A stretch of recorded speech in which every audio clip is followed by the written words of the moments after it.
সুবহানাল্লাহ আলহামদুলিল্লাহ লা ইলাহা ইল্লাল্লাহ আল্লাহু আকবার লা ইলাহা ইল্লাল্লাহ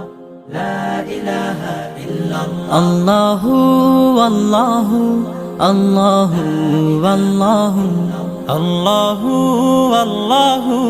আল্লাহু আল্লাহু আল্লাহু আল্লাহু আল্লাহু আল্লাহু আল্লাহু আল্লাহু আল্লাহু আল্লাহু আল্লাহু আল্লাহু লা ইলাহা ইল্লাল্লাহ গুনাহগার বান্দা মোরা ক্ষমা করে দাও গুনাহগার বান্দা মোরা ক্ষমা